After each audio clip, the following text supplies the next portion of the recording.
Assalamualaikum warahmatullahi wabarakatuh. Kami dari kelompok 6 akan mempresentasikan hasil kerja kelompok kami untuk memenuhi tugas mata kuliah metode penelitian tentang penelitian dengan metode survei. Dengan anggota kelompok Verliana Kiai saya sendiri, Nikadek Sulistiawati, dan Alfian Van Gobel.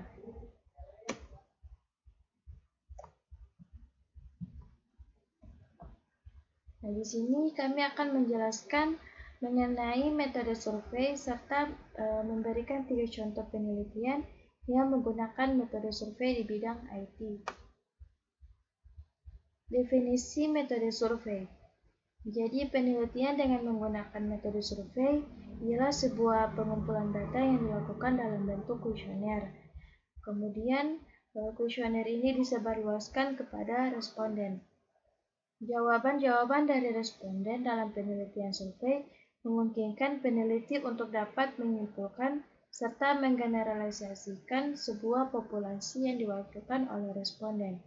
Nah, populasi sendiri terdiri dari semua orang dalam sebuah kelompok tertentu. Sementara itu, sampel ialah kelompok orang yang merupakan wakil dari populasi.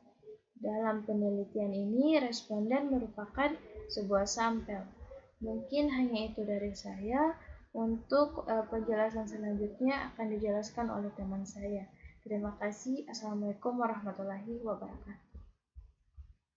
Baiklah, perkenalkan, nama saya Nikadek Sulistiawati.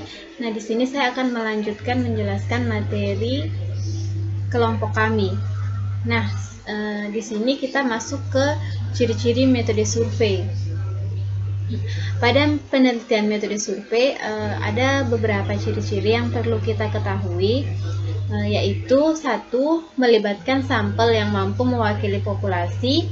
Jadi, teknik pengambilan sampelnya harus sampling probabilitik atau sampel acak. Kemudian yang kedua, informasi yang dikumpulkan berasal langsung dari responden. Responden dapat menyatakan langsung pandangannya berdasarkan pernyataan tertulis yang diberikan kepada kuesioner atau juga berdasarkan pernyataan lisan atau wawancara. Kemudian yang ketiga, sampel harus representatif atau mewakili populasi, sehingga ukuran sampelnya relatif banyak sebanding dengan populasi dibandingkan dengan metode lain.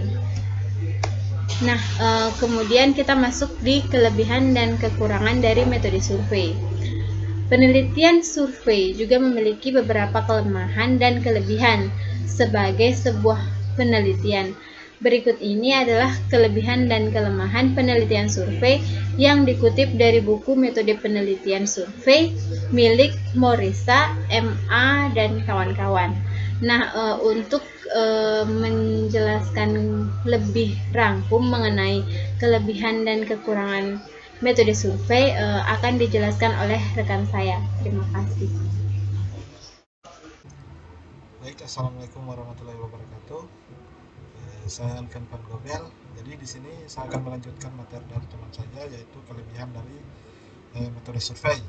Yang dimana yang pertama, biaya yang dibutuhkan dalam penelitian survei relatif tidak mahal jika dibandingkan dengan informasi yang didapatkan.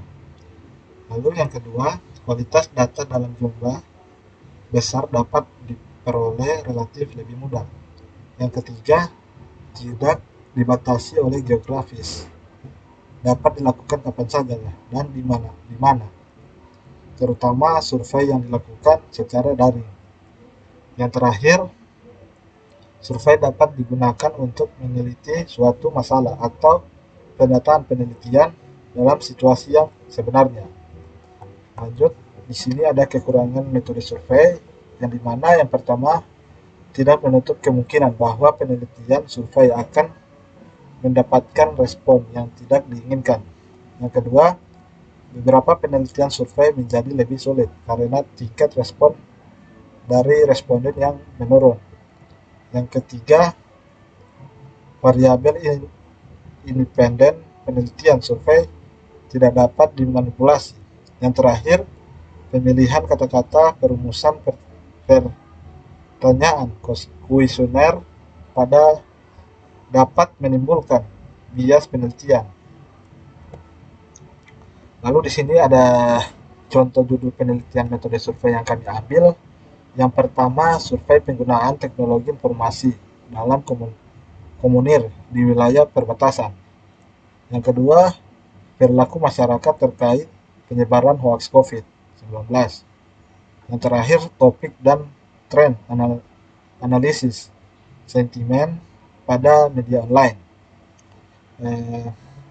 Mungkin hanya itu yang bisa kami sampaikan dari kelompok 6.